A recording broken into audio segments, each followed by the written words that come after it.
사회가 참 흉흉하고 법이 지켜지지 아니하고 정말 치안이 무너지면 소위 의적들이 등장하기 시작합니다. 그 한 예가 연산군 때 의적 도둑대의 두목이었던 홍길동이 그 예라고 할 수 있어요. 홍길동은 허균의 소설 홍길동 전에 나오는 가상인물이 아니라 실제 인물입니다. 그러니까 나라가 치안이 무너지고 법이 지켜지지 아니하고 도둑대들이 뚫고 진짜 뭐 아무것도 제대로 되는 것이 없을 때 이 정의를 실현하겠다고 의적들이 나타나는 것을 보게 됩니다. 저는 지금 6번째 스가랴가 환상을 보고 있는데 날아다니는 두루마리를 봅니다. 두루마리는요, 두루마기가 아니에요. 성경을 적었던 두루마리, 그러니까 성경책이에요. 성경책이 날아다니는 것을 보는데 이 두루마리가 지금 막 날아다니고 있는 거예요. 마치 의적 홍길동이 날아다니듯이 하나님의 말씀이 저렇게 날아다니는 것입니다. 뭐라고 거기에 써 있는가 이렇게 봤더니 3절에 이렇게 돼 있어요. 그가 내게 이르되 이는 온 땅 위에 내리는 저주라. 도둑질하는 자는 그 이쪽 글대로 끊어지고 맹세하는 자는 저쪽 글대로 끊어지라 하니 이렇게 말씀합니다. 그러니까 그 말씀이 뭔가 보니까 너희들 하나님의 사람들아, 너희들 하나님의 법을 못 지키면 반드시 끊어지리라. 이 경고를 하나님께서 하시는 것이죠. 탐관 오리가 득세하는 세상에 드디어 하나님의 말씀대로 너희들이 말씀을 지키지 아니하면 끊어지리라, 심판하리라 라고 하는 말씀이죠. 죄를 지으면서도 죄 짓는 줄 모르고 살아가고 있는 이 죄악에 둔해진 당신의 백성들을 향해서 이 흉흉한 사회에 날아다니는 하나님의 말씀, 성경책이 지금 날아다니는 거예요. 성경책이 펼쳐지면서 딱 보여주는데 너희들 말씀 안 지키면 망하리라. 이 말씀이 6번째 스가랴가 보는 환상이었습니다. 근데 한 가지 의아한 것은 이 두루마리의 사이즈가 적혀져 있는 거예요. 날아다니는 사이즈가 그냥 성경책이 날아다닌다 그러는데 성경책의 사이즈가 나타나는 거예요. 근데 두루마리는 이렇게 말하는 거 아니에요. 그러니까 피면 가로가 훨씬 넓은데 보니까 20규빗, 10규빗이 되는 날아다니는 이 두루마리였어요. 미터로 하니까 10m 곱하기 5m 정도의 그 두루마리가 있는데 환상 중에 이 사이즈를 이야기하는 이유가 뭘까 이런 생각이 들어요. 그냥 두루마리가 날아다닌다 이렇게 생각하면 되는데 두루마리가 이렇게 10m, 5m 정도로 펼쳐져 가지고 날아다니는데 사이즈를 이야기하는 게 무슨 일일까 라고 생각했는데 여기에 힌트가 있는 거예요. 열왕기상 6장에 보니까 성전의 성소 앞 주랑 포리코의 길이가 20규빗과 10규빗이에요. 이게 우연히 사이즈가 딱 맞아 떨어진 건가 생각할 수 있는데 이 성전 앞 주랑, 이 주랑이라는 이 포리코라고 하는 말이 우리가 잘 쓰는 말이 아니에요. 그리고 성전의 구조를 우리가 잘 모르기 때문에 별 의미 없이 지나갈 수 있는데 이 주랑이 제사장들이 판단하고 심판하고 분별하는 자리예요. 제사장들이 이거는 죄다 아니다 이거를 판단하는 자리예요. 요즘 레위기서를 우리가 아침마다 묵상을 하지 않습니까? 큐티 하시는 분들, 우리 큐티인에서 레위기를 하는데 참 지리하게 반복되는 것 같은데 이 레위기가 오늘 이 스가랴 말씀에 이 조명을 비추는 것을 깨달았습니다. 왜냐하면 그 4절을 한번 보세요. 먼저 보시겠습니다. 만군의 여호와가 이르시되 네가 이것을 보냈나니 도둑의 집에도 들어가며 내 이름을 가리켜 망령되이 맹세하는 집에도 들어가서 그의 집에 머무는 그 집을 나무와 돌과 아울러 사르리라. 이 두루마리가 도둑하는 집에 그리고 망령되이 맹세하는 자, 즉 perjury, 거짓 이야기하는 사람, 팩트 체크도 안 하고 그냥 거짓을 말하는 사람들, 이런 집에 하나님의 말씀이 들어가서 너희들 말씀 제대로 안 지키면 망한다, 이 이야기를 하고 있는 것이죠. 그런데 보세요, 그 집에 나무, 돌, 아울러 다 사르리라 이렇게 이야기하는데 아까도 얘기한 대로 저 10m, 5m 사이즈가 성전의 그 주랑의 딱 사이즈거든요. 그곳이 누가 재판을 하는 곳이냐면 제사장이 재판하는 곳이에요. 근데 요즘 레위기에서 나병, 한센시 병에 대해서 쭉 설명을 하면서 여러분의 피부병이 생긴다든지 버짐이 핀다든지 반점이 생긴다든지 그러면 나병인가를 의심해서 누구한테 가서 보입니까? 이거 큐티를 안 하시는구나. 누구한테 가서 보입니까? 제사장에게 가서 보여요. 의사에게 가서 보이는 게 아니에요. 제사장이 반의사였지만 나병은 우리의 죄를 상징합니다. 나병은요 진짜 끔찍한 거예요. 징그러운 거예요. 제가 이번에 애양원을 방문을 했습니다. 시간을 내서 애양원을 갔는데 그 애양원 담임 목사님을 만나서 이렇게 얘기를 하는데 역대 담임 목사님 사진이 이렇게 이쪽 벽에 쫙 걸려 있더라고요. 손양원 목사님이 4대 목사님이더라고요. 10년을 사역하셨는데 그 중에 6년은 감옥에서 있었어요. 그러니까 실질적으로 사역은 4년뿐이 안 하셨는데 우리는 애양원 교회 하면 손양원 목사님이 다 하신 걸로 생각하죠. 어쨌든 4대 목사님이고, 그리고 이쪽 벽에는 그 당시 그 역대 장로님들 사진이 쫙 걸려 있어요. 장로님들 한 40여 명 이렇게 초대부터 지금까지 이렇게 있는데 맨 마지막에 2분 장로님만 빼고 전부 다 나병 환자들이에요. 참 그거 보면서 야, 참 대단하다. 근데 사진만 봐도 알겠어요. 아, 나병 환자시구나. 뭐 눈이 크고 어떤 분 코가 뭉그러져 있고 입도 삐뚤삐뚤 되어 있는데 그분들이 장로님이셨어요. 정말 생명을 다해서 교회를 섬기셨던 장로님들. 뭐 어느 교회 가서 장로님들 사진 걸어놓는 교회 거의 없잖아요. 근데 애양원 교회는 정말 몸버려 피 흘려 섬기는 장로님들의 사진들이 쫙 걸려 있더라고요. 어쨌든 그 나병에 대한 것은 끔찍한, 징그러워요. 예. 사람들이 그래서 접근을 못 하잖아요. 징그러운 죄에 대한 상징이에요. 그거를 누가 판단하냐면 제사장이 판단하는데 바로 그 성전 주랑에서 그거를 분별해내는 바로 그 자리에서 하나님의 날아다니는 말씀이, 이 두루마리의 말씀이 너희들 이 말씀대로 지키지 않으면 너희들이 끊어져 내리라 하면서 이 말씀이 어디의 집으로 날라 들어가냐면 도둑의 집, 거짓말하는 자의 집에 들어가서 너희들 망한다 이러는 거죠. 그 수많은 죄 중에 왜 갑자기 이 스틸링 하는 도둑의 죄와 그 다음에 거짓말하는 죄가 나올까요? 여러분 한번 생각해 보십시오. 지금 이 이스라엘 백성들은 무슨 사명을 맡고 있습니까? 70년 포로 끝나고 돌아와서 성전 재건, rebuild, 성전 재건의 사명을 맡았다는 거예요. 그런데 왕조가 바뀌어도 경제가 힘든데 이건 나라가 바뀌었어요. 그리고 70년 살다가 자기 본토 고향집으로 돌아왔다고 하지만 자기의 거점을 떠나서 새롭게 시작하는 거거든요. 그러니 경제적으로 얼마나 힘들었겠어요. 저는 이런 생각을 해봐요. 그 당시 돌아온 이스라엘 백성들의 입장에서 이 상황을 가만히 생각해 보는데 하나님께서 성전을 지으래요. 근데 이제는 우리가 정착이 먼저예요. 밥 먹는 게 먼저라고. 내 집 짓는 게 먼저 아니겠어요? 아니 내가 지금 밥 먹기가 힘든데 무슨 성전을 지어요 하나님? 내 집도 아직도 없는데 무슨 성전을 지어요? 틀림없이 그런 변명 내지는 나름대로의 합리적이고 이해할 만한 이야기들을 하지 않았을까요? 그런 가운데 성전을 지으니까 어떤 범죄들이 흉흉했냐면 남의 걸 훔치는 거야. 일단 나부터 살고 봐야 되잖아요.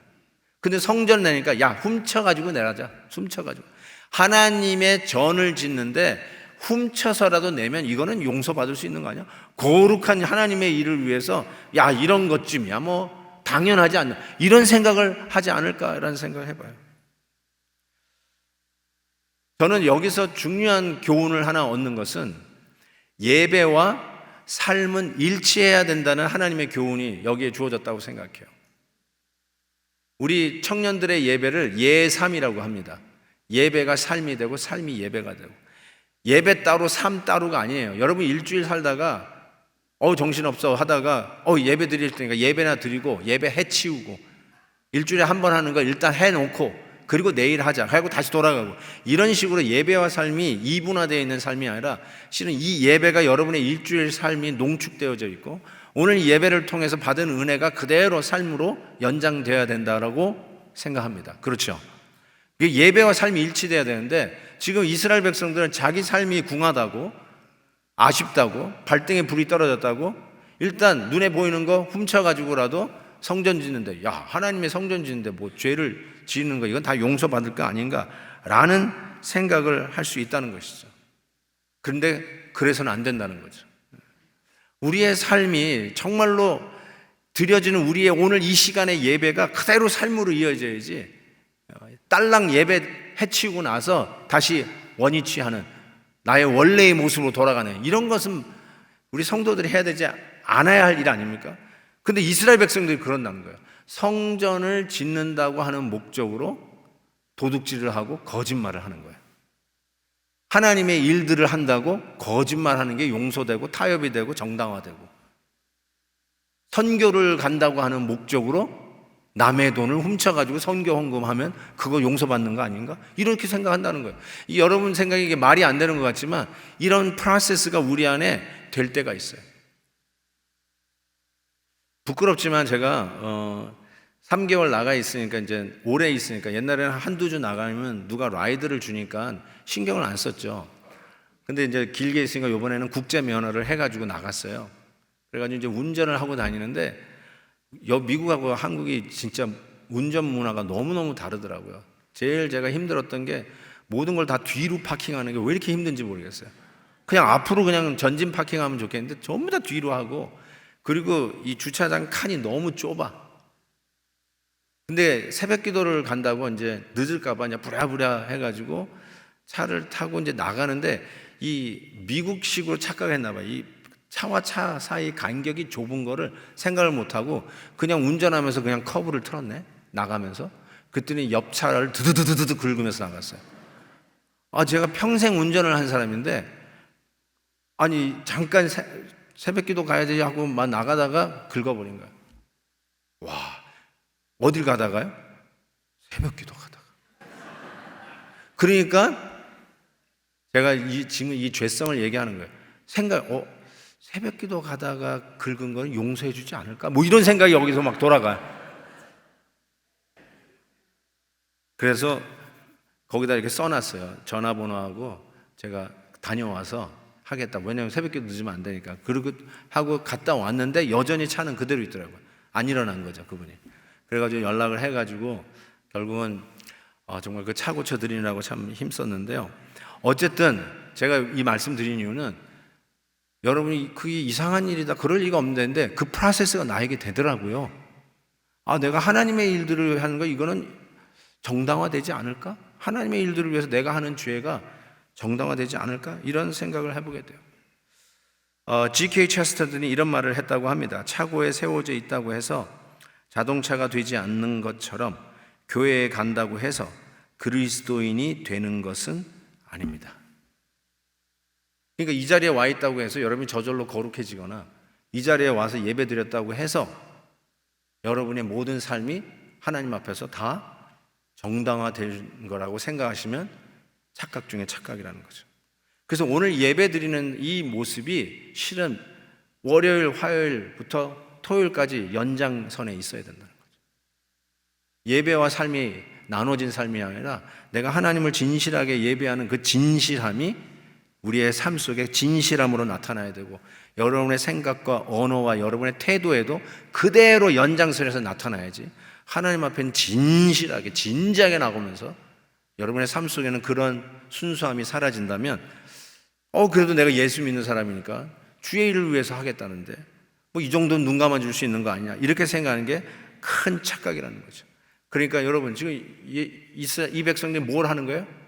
성전을 짓는 거예요. 예배를 지으라는 거예요. 예배를 다시 세우라는 거예요. 그런데 삶에서는 도둑질하고 거짓말하고 있다는 거예요. 그래서 하나님께서 뭐라고 했어요? Return. 예배를 짓는다는 여러분을 향해서 예배만 지으면 되는 게 아니라 나에게 진짜로 돌아와라. Return. 그 이야기를 하고 있는 것이죠. 또 하나의 환상은 이 에바 가운데 한 여인이 등장하는데요. 영어로는 basket으로 되어 있어요. 바스켓 속에 한 여인 이렇게 되어 있는데 우리 한국말 성경은 그냥 원래 히브리어 성경 그대로 번역해서 에바. 이 에바는 부피를 측정하는 단위입니다. 부피 측정. 이게 뭐 몇 리터냐 이라고 할 때 그 리터하고 비슷한 단위입니다.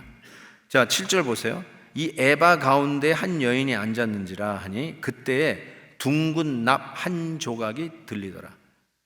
그가 이르되 이는 악이라 하고 그 여인을 에바 속으로 던져놓고 납조각을 에바 아귀 위에 던져 덮더라. 봉했다는 거죠. 여러분의 상상력을 좀 도움이 되기 위해서 이 에바 속에 있는 여인, 저 정도, 그러니까 한 두 말 반 정도 된대요. 그리고 저 납으로 저 뚜껑을 나중에 덮죠. 왜 이 여인으로 악을 상징했는지는 자세히 모르겠습니다. 아마 하와가 남자를 꼬셔서 그런 거 아닌가 이런 생각을 해보는데 어쨌든 악의 상징으로 여인이 나오고요. 계시록에도 보면 여인이 바로 악의 상징으로 등장하죠. 이 스가랴의 그 그림하고 계시록의 그림이 다 연결된다는 것을 알 수가 있습니다. 자, 날아다니는 두루마리는 우리들의 도둑질하는 것, 스틸링이 꼭 남의 물건뿐만 아니라 지식, 정보 이런 것도 훔치는 거, 이것도 다 훔치는 거죠. 거기다가 perjury, 거짓말하는 거, 위증하는 것, 이런 죄를 구체적으로 지적하지 않았어요? 근데 에바 속에 있는 이 여인은 도대체 악이라고 했는데 무슨 죄를 지적하는 것일까라는 생각을 해보게 됩니다. 뭘 것 같습니까? 에바 속의 여인으로 악을 상징했는데 무슨 죄를 지적하는 거라고 생각하십니까? 정말 큐티인을 하면서요, 이게 탁 눈에 드디어 들어왔어요. 지난 금요일 본문이에요. 레위기 19장을 보세요. 거기 이런 말씀이었어요. 공평한 저울과 공평한 추와 공평한 에바와 공평한 흰을 사용하라. 저울, 여러분 저울 속이지 말라는 말 많이 하잖아요. 이건 무게, 공평한 추, 이것도 무게 재는 거예요. 무게 재는 단위인데 부피를 재는 거는 에바와 흰이에요. 근데 거기에 공평한 에바와 흰을 이야기하고 있어요. 그러니까 불공평하게 만들어진 단위 에바와 흰이 있었던 거죠. 아모스에서는 이렇게 얘기했어요. 안식일이 언제 지나서 우리가 밀을 내게 할꼬. 그러면서 이렇게 에바를 작게 하고 세계를 크게 하여 거짓 저울로 속인다. 에바 원래 한 2말 반 정도 되는 그 사이즈라고 하는데 그 에바를 작게 만들라. 우리 얘기하면서 쌀 할 때 한 대박 주세요. 대박. 한 대박. 요 정도 되잖아요. 그거 주세요 할 때 그 에바를 일부러 작게 만드는 거예요. 미가서에서는 이렇게 얘기했어요. 악인의 집에 아직도 불의한 재물이 있는데 이렇게 얘기했어요. 축소시킨 가증한 에바가 있다. 이렇게 얘기했어요. 자, 그러면 에바 속에 있는 여인은 무슨 죄를 상징할 거라고 생각하십니까? 눈금을 속이는 거예요. 에바의 사이즈를 눈에 안 보이게 조그맣게 만든 거예요. 그래서 거기서 남는 거를 부당하게 취하는 모든 상업 거래, 우리가 비즈니스 트랜잭션 할 때 부당하게 하는 거, 불법적으로 하면서 유익을 취하는 모든 행위들, 이거를 악이다 이렇게 얘기하고 있어요. 어떻게 생각하십니까? 도둑질, stealing, 남의 물건을 안 훔쳤다고요? 남의 명예를 훔치고 남의 명예를 손상시키고 거짓말, perjury, 있지도 않은 일, 그냥 의심이 간다고 팩트 체크도 안 하고 막 여러분 집안에서 험담하세요? 그리고 여러분의 비즈니스에 속이는 에바는 없나요? 약간 눈에 안 보이지만 결국 눈속임에서 얻는 부당한 이익들, 이게 악이에요. 여기서 과연 자유스러운 분이 있을까 싶어요. 그런데 이런 우리 모두가 다 이것에 잣대를 갖다 대면 우리 모두가 죄인이에요. 어찌할꼬 할 수밖에 없는 하나님의 날아다니는 두루마리의 말씀 속에서 우리는 죄인입니다. 에바 속의 그 여인의 모습은 내가 들어가서 내가 그 안에서 납덩이로 봉해져 가지고 그 안에 있어야 할 자가 바로 납니다 라는 고백을 할 수밖에 없다라는 생각을 해봅니다. 자, 그런데 9절에 이런 말씀이 있어요. 내가 눈을 들어본 즉 두 여인이 나오는데 학의 날개 같은 날개가 있고 그 날개에 바람이 있더라.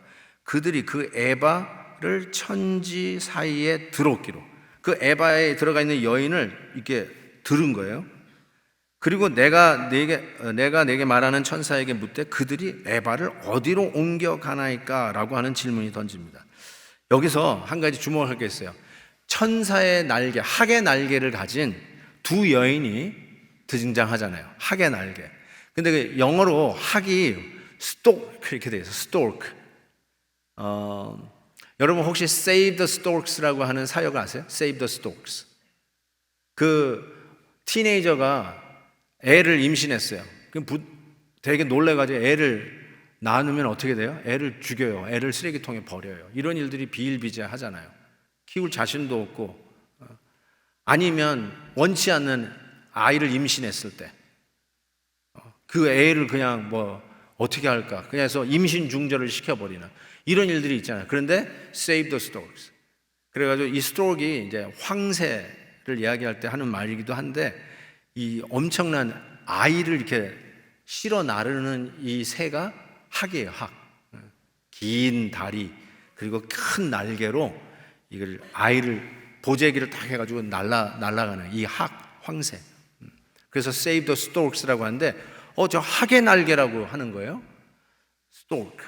근데 이 학의 날개가 이제 많은 히브리 학자들이, 그러니까 원어를 보면 이거를 언어의 유의라고 얘기하는데, 그 학이 스토크인데 카시다 이렇게 써 있어요. 이게 히브리어예요. 카시다. 그런데 이 카시다하고 언어적인 유의 중에 하나님의 신실하심을 얘기하는 게 카시드예요. 똑같죠? 그러니까 이거 언어의 유희예요. 그러니까 학의 날개는 하나님의 신실하심을 상징하는 거예요. 하나님의 신실함을 상징하는 학의 날개가 죄악을 상징하는 에바를 들어가지고 지금 어디다 나르는 장면이 나는데, 이거를 어디로 나르는가 봤더니 11절 보세요. 그가 내게 이르되 그들이 신할 땅으로 가서 그것을 위하여 집을 지으라 하미니 준공되면 그것이 제 처소에 머물게 되리라. 이 부분이 어려울 거예요. 여러분, 이거 해석하기가 만만치 않은데, 근데 요 신할 땅으로 옮긴다는 게 이게 힌트입니다. 신할 땅. 자, 한번 그림을 보세요. 제가 여러분의 상상력을 돕기 위해서 저 예루살렘에서요, 저 에바라고 하는 곳에 여인을 담아서 납덩어리를 봉해가지고 어디를 못 가게 한다는 뜻이죠. 두 여인, 학의 날개를 가진, 즉 하나님의 신실하심을 상징하는 학의 날개로 어디라 나면 신할로 옮겨요. 신할, 저기 보세요. 어디예요? 바벨론? 맞아요. 우루, 갈대아 우루. 아브라함이 나왔던 데가 저기 아니겠어요? 근데 이 신할이라고 하는 이 지명이 우리가 잘 아는 바벨론 할 때 그 바벨론이에요. 그래서 창세기 10장 10절에 이 얘기가 나와요. 그의 나라는 신할 땅의 바벨과 하면서 나오기 시작해요. 그리고 창세기 11장 자, 뭐 하는 건지 한번 보세요. 그들이 동방으로 옮기다가 신할 평지를 만나 거기 거류하며 서로 말하되 벽돌을 만들고 견고히 굽자. 이에 벽돌로 돌을 대신하여 역청으로 진흙을 대신하고 뭐 하려고 하는 거예요? 그 집을 지으려고 하는데 뭘 지으려고 하는 거예요? 그렇죠. 바벨탑. 창세기 11장이 바벨탑에 기록되어 있잖아요. 바벨탑을 짓는 곳이 신할이에요. 그러니까 하나님의 백성은 성전을 지으라고 하는 사명을 맡았어요. 그런데 하나님의 말씀을 듣지도 않고 순종하지도 않고 죄를 짓고 있는 이스라엘 백성들의 그 죄를 어디다 갖다가 지금 날아다니냐면 죄악에 상징하는 바벨탑을 지었던 신할로 옮겨버리는 거예요. 제가 이것을 보면서요, 하나님의 전과 바벨탑을 대조하는 이 말씀을 통해서 우리의 죄를 이렇게 옮기시는 하나님의 신실하신 날개를 봤어요. 하나님이 이렇게 죄를 옮기시기를 원하시는구나. 우리가 늘 눈만 뜨면 우리 앞에 죄악이 흉흉하게, 나도 모르게 이제는 죄악에 대해서 덤덤해지고, 남이 짓는 죄, everybody sins, everybody smells, everybody corrupts. 다 죄 짓고 냄새나고 타락했으니 나도 뭐 이거 하는 게 뭐 대수냐 하면서 죄악에 대해서 이 둔감해지는 거예요. Stealing, lying, 이것에 대해서 둔감해져요. 뭐 everybody lies, everybody steals something 이러면서 자기가 짓는 죄에 대해서 심각하게 생각하지 않아요. 예수를 믿으면서도 구원받았으면서도 죄악에 대해서 심각하게 생각하지 않는다는 거예요. 그러면서 죄를 지으니까 하나님께서 날아다니는 이 두루마리로 제사장이 나병을 확정하는 그 심판의 자리에서 이것은 죄다! 이걸 선언하는 거죠. 너희들이 별 반응 없이 그냥 남들이 하니까 나도 한다는 식으로 거기에 대해서 죄악에 대한 민감성이 둔해지고 있는 너희들을 향해서 It's sin! 포리코에서 나병입니다 라고 선언하듯이 이건 죄입니다 라고 선언되지. 만약에 이 죄를 계속 지으면 끊어질 것입니다. You will be destroyed. 그래서 경고하는 것이죠. 그러면 어떻게 할까? 죄악을 상징하는 이거를 에바 속에 집어넣고 납덩이로 씨를 해가지고 먼 데로 날려버렸는데 여러분이 죄를 짓고 있는 바벨탑 있는 쪽으로 거기다 갖다 던져버리겠다는 거예요. 죄는 거기나 있으라는 거죠. 예루살렘, 우리 성도들이 있는 예루살렘, 성전을 짓는 예루살렘하고는 상관없는 먼 곳으로 날아다 버려야 된다는 것이죠. 죄는 빨리 플러시해야 돼요. 죄는 이거 괜찮은 거야 하고 놔두시면 안 돼요. 죄는 어떻게 보면 똥이에요. 빨리 플러시해야 되는 게 맞아요. 뭐 everybody smells 그리고 놔둔다고요? 그러지 마세요. 빨리 플러시해야 돼요. 우리가 그 정도로 둔감해졌다는 뜻입니다. 그래서 하나님께서는 빨리 처리해라. 빨리 처리해. 빨리 옮겨라. 대충 하지 마라. 확실하게 끊어내라. 그래서 뽑아버리든지 완전히 봉하해서 멀리 버리라는 것이죠. 저는 오늘 말씀이 우리 안에 나도 모르게 반복되는 죄에 대해서 하나님께서 경고하는 말씀이라고 생각합니다. 왜 이런 일들이 반복될까? 여러분, 죄를 안 짓고 오늘 오신 분은 아마 거의 없을걸요? 제가 알아요. 왜냐하면요, 저도 죄를 지으니까 이 죄가 끊임없이, 예수 믿는 사람에게도 죄가 스물스물 정신을 안 차리면 내 앞에 아른거리고, 아까도 얘기한 것처럼 뭐 everybody sins, everybody smells 하고 죄를 져도 죄책감도 안 느끼는 이상한 괴물로 변해가는 우리 크리스찬들을 보게 됩니다. 성경도 읽고 성찬식에도 참여하고 기도도 하고 오늘같이 예배도 드리는데 여전히 죄가 내 앞에 있어요. 그런데 이 오물 같은 죄가 왜 자꾸 나 앞에 등장하는 걸까? 저는 이렇게 생각합니다. 죄를 혐오해 보지 않아서 그래요. 자꾸 죄를 rationalize 시켜요. justify 시켜요. It's okay. Everybody does it. 이런 식으로 자꾸 괜찮다고 생각해. 그 죄책감을 못 느껴. 옛날에는 상당히 죄책감을 느꼈는데 죄책감을 느끼지 못해. 그래서 제가 사역 학원 캠퍼스 미니스트리를 시작할 때 그 박사 하기 위해서 오신 자매가 있어요. 그분이 에이즈 그때 한참이었는데 에이즈에 대한 약을 연구하고 있었던 자매인데 그 예수 전혀 안 믿다가 와서 예수를 믿기 시작했어요. 그러면서 너무너무나 신나게 신앙생활하는 거예요. 너무너무 이게 예수 믿는 거구나 하면서 정말 내가 봐도 너무나도 예쁘고 잘 믿는 자매인데 어느 날 이 자매가 와가지고는 눈물을 뚝뚝 흘리면서 괴로움을 하는 거예요. 그럼 뭔가 봤더니 자기는 진짜 새 사람이 되었다고 그랬어요. 이전 것은 지나갔으니 보라 새 것이 되었다. 그래서 너무 신나게 신앙생활을 했는데 어느 누가 자기에 대해서 이렇게 가십을 하는 거를 이렇게 듣게 됐나 봐요. 그랬더니 옛날에 그 자기의 그 죄악된 모습, 자기 중심적인 모습, 자기 변명의 모습들이 꾸정물에서 이 흙탕물에서 다시 오물들이 올라오는 것처럼 다 올라오죠. 자기 그거 끝났다고 생각했는데 그게 다 올라오는 걸 보면서 하나님, 이 목사님 이거 어떻게 하면 좋아요? 그러는 거예요. 맞아요. 여러분, 우리에게 어쩌면 가만히 있으니까 맑은 물 같지만 한번 휘저어 놓으면 밑에서부터 모든 쓰레기들이 다 올라오는 것이 우리들의 현 주소일지 몰라요. 죄는 사라지는 게 아니더라고요. 그래서 시편 기자는 허물을 가리움을 받은 자가 복이 있다고 그랬어요. 우리는 허물이 가려진 자예요. 이게 사라진 게 아니더라고요. 용서받았지만 깨끗하게 아예 사라진 거 없어진 게 아니라 가려진 자예요. 예수 그리스도의 의의 옷을 입으면서 가려진 자들이에요. 근데 어떤 결정적인 순간이 되면 그 오물들이 다시 다 올라와요.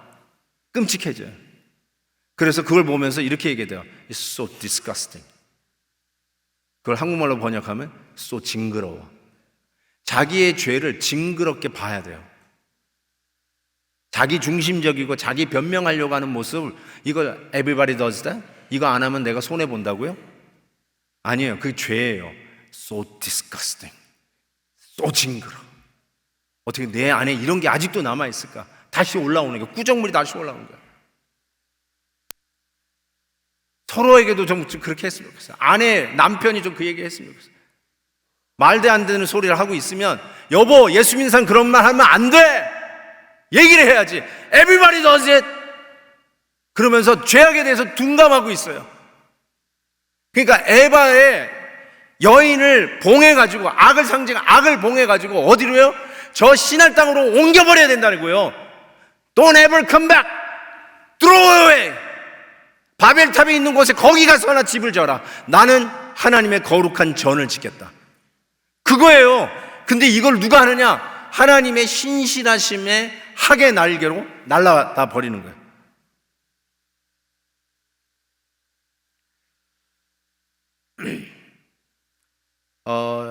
니체 사신 신학자, 실존주의 철학자가 이런 얘기를 했어요. 내가 그들의 구세주를 배우기 전에 그들은 더 나은 노래를 불러야 할 것입니다. 더 구속된 그의 제자들을 보아야 할 것입니다. 자라투스트라의 입을 빌려서 이런 얘기를 했어요. 무슨 소리겠어요? 니체도요, 목사 아들이에요. 근데 저 사신신학자, 하나님이 죽었다. 보니까 하나님이 없는 거야. 우리들의 삶 속에 하나님이 없어. 죄를 짓고도 죄 지었다는 걸 몰라. 그리고 합리화하고 있어요. 거짓말을 그렇게 밥 먹듯이 하고 말이죠. 도둑질 막 하고. 나는 그래도 성전을 짓는 사람이니까 다 합리화, 다 통하는 줄 알고. 제가 이번에 이 말씀을 준비하면서 정말 철저하게 회개를 해야 되겠다 이런 마음을 하나님이 주셨는데, 제가 3개월 있으면서요, 뭘 알았냐면 편두통이 없어졌어요. 한국 가가지고 편두통이 없어요. 그리고 편두통이 없어진지도 몰랐어요. 그러다가 이제 돌아와야 되는 일주일 전부터 편두통이 시작됐어요. 제가 편두통이 그냥 나 안에 있는 병이구나, 저 그렇게 생각했거든요. 근데 아니었어요. 이게 내가 중심적이고 내가 뭘 해야 된다, 내가 다 걱정을 하지 않으면 일이 안 돼.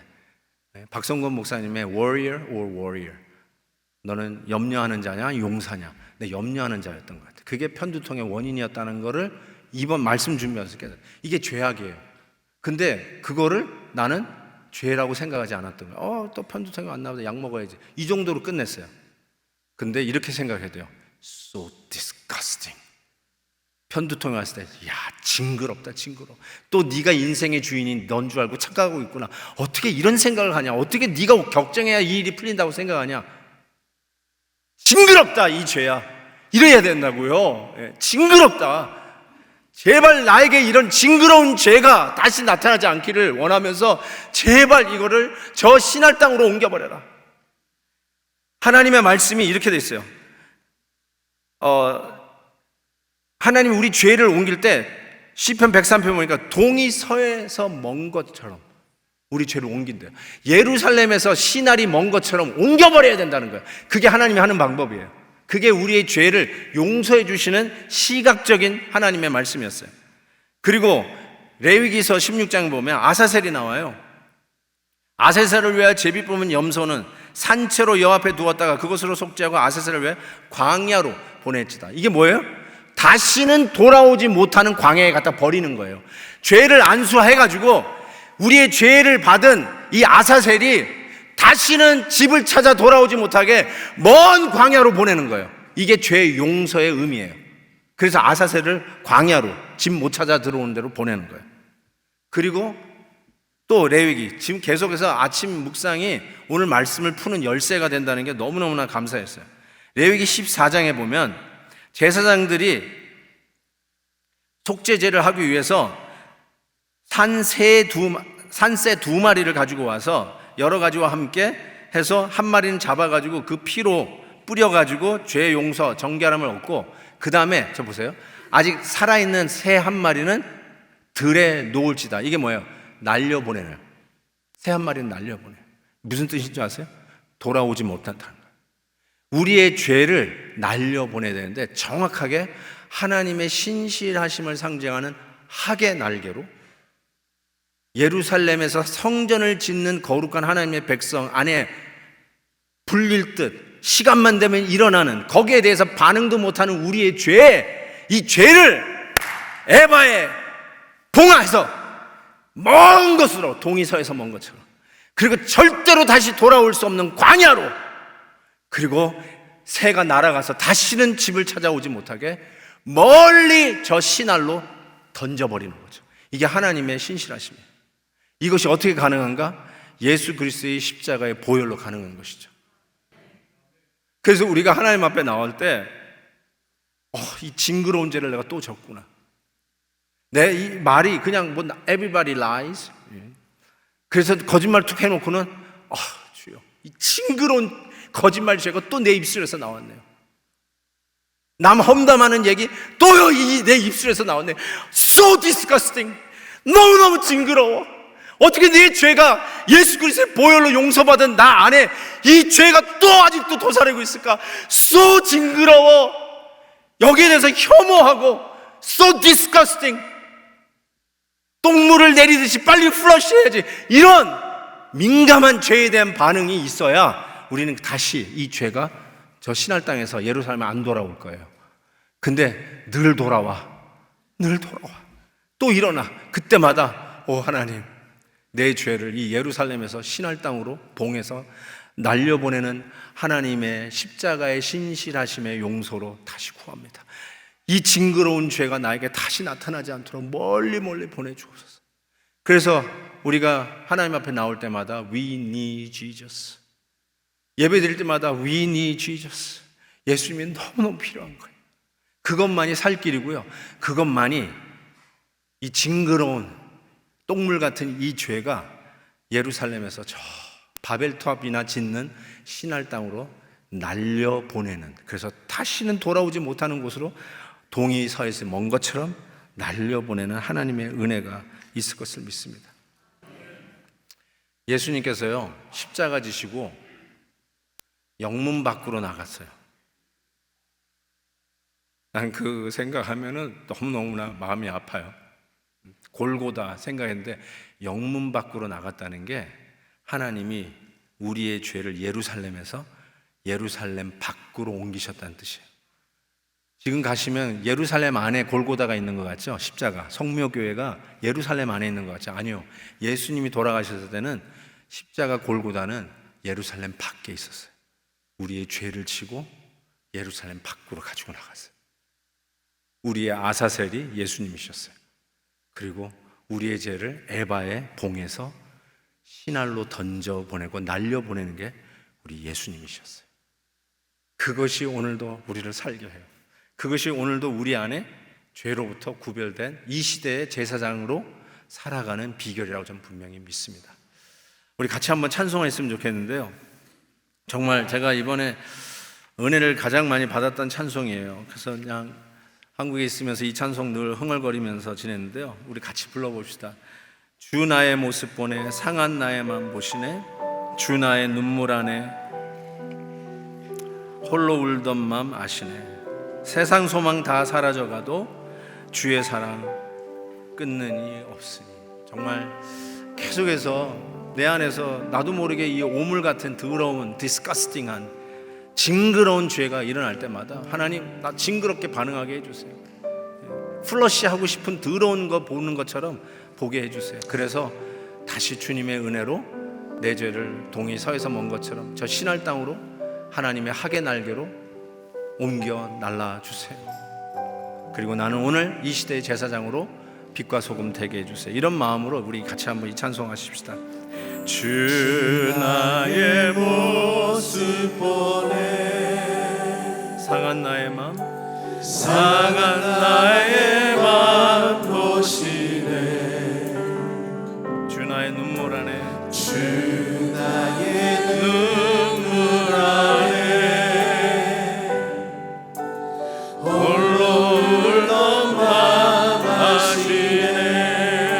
주 사랑 내게 있네, 주 사랑 내게 있네.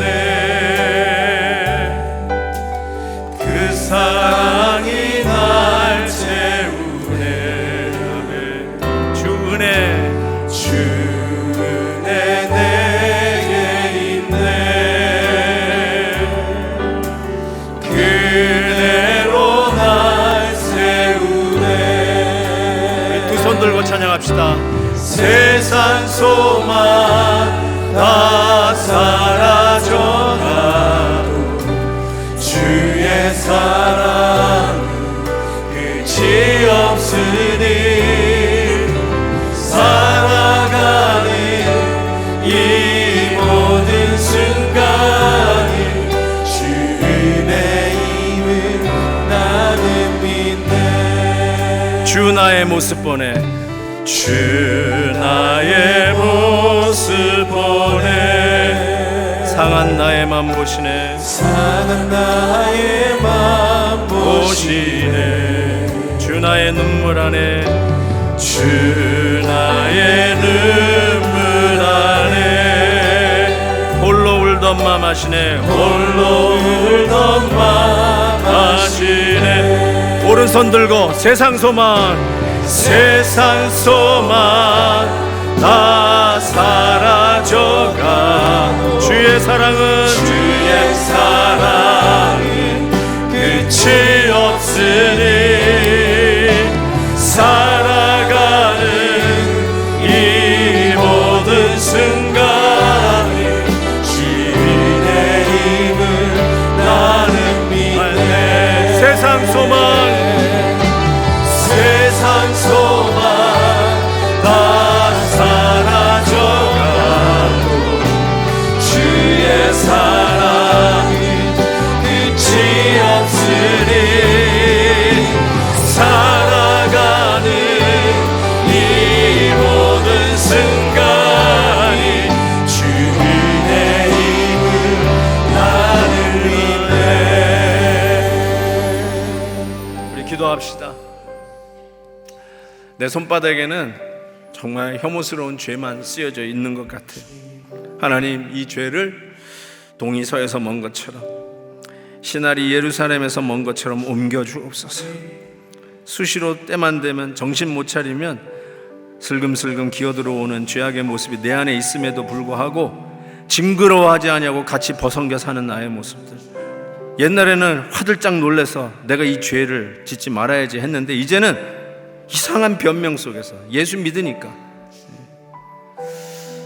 거기에 대해서 반응하지 못하고 징그러워하지도 않고, 디스커스팅이라는 말도, 이 죄가 얼마나 디스커스팅한데 나 중심으로 이야기하고 나 중심으로 판단하는 이 모습들이 얼마나 징그러운 디스커스팅한 죄인데, 그렇게 보지 못하는 나의 모습을 보고 하나님께서 야 제발 신할 땅으로 봉해서 옮겨라, 날려보내야 되겠다 하는데 우리가 못하니까 주의 은혜의 학의 날개가 날라드는 이 십자가의 은혜가 우리는 절대적으로 필요합니다.